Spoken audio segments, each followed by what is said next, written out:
नमस्कार शेतकरी बंधूंनो. सध्या खरीपाची लागवड सुरू होत आहे. खरीप हंगामाची देखील सुरुवात होत आहे. खरीप हंगामातील महत्त्वाच्या पिकांमध्ये मका हे सुद्धा पीक अतिशय महत्त्वाचे मानले जात आहे. सध्या मका पिकाखालील क्षेत्र, लागवडीचे क्षेत्र हे वाढत चाललेले आपणास दिसून येत आहे.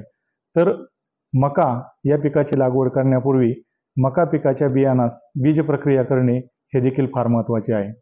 तर ह्या बीज प्रक्रियेसाठी नक्की शेतकऱ्यांनी काय वापरायचं आहे त्याबद्दल मी आज आपणाला इथे माहिती देत आहे. तर आपल्या मका पिकाच्या बियाणास बीज प्रक्रिया करत असताना निर्मलचे रायझामिका नावाचे जैविक उत्पादन बाजारात उपलब्ध आहे.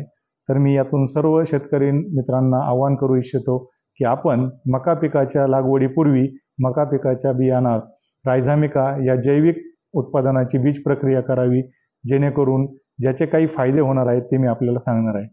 सर्वप्रथम मका या पिकास आपल्याला जवळपास 8 किलो बियाणे एकरी लागते. या 8 किलो बियाणात बीज प्रक्रिया करत असताना त्यातील 4 किलो बियाणं घ्यायचं एका पिशवीमध्ये. प्लास्टिकच्या पिशवीमध्ये 4 किलो मकाचं बियाणं घ्या. त्याच्यामध्ये 50 ग्रॅम निर्मल रायझामिका हे उत्पादन ॲड करा. त्यानंतर त्यामध्ये 70 ते 80 ml हे पाणी वापरा. सदरचे मिश्रण एका पिशवीमध्ये भरल्यानंतर ते चांगल्या पद्धतीने खालीवर करून एकत्रित करा आणि त्यानंतर तयार झालेले मिश्रण हे सावलीमध्ये सुकवा. सुकवल्यानंतर ते लगेचच पेरणीसाठी वापरा. ही झाली 4 किलो बियाणास बीज प्रक्रिया. उरलेल्या 4 किलो बियाणास परत याच पद्धतीने बीज प्रक्रिया करावी आणि तेच बीज प्रक्रिया झालेले बियाणे सावलीमध्ये सुकवल्यानंतर ते पुन्हा लागवडीसाठी लगेचच वापरावे. आता ही झाली शेतकरी मित्रांनो बीज प्रक्रिया करण्याची पद्धत.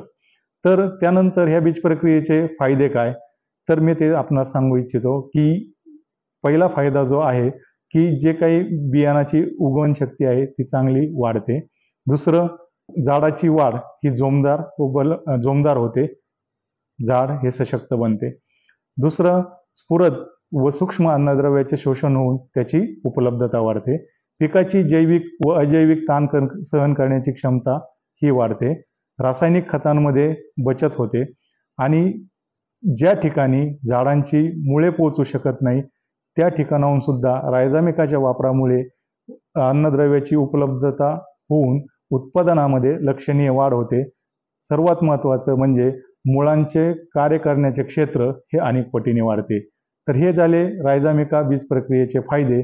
त्यामुळे मी सर्व शेतकऱ्यांना या माध्यमातून आवाहन करू इच्छितो की आपण आपल्या बियाणास रायझामिका या जैविक उत्पादनाची बीज प्रक्रिया करूनच मका पिकाची लागवड करावी आणि उत्पादनामध्ये भरपूर वाढ मिळवावी.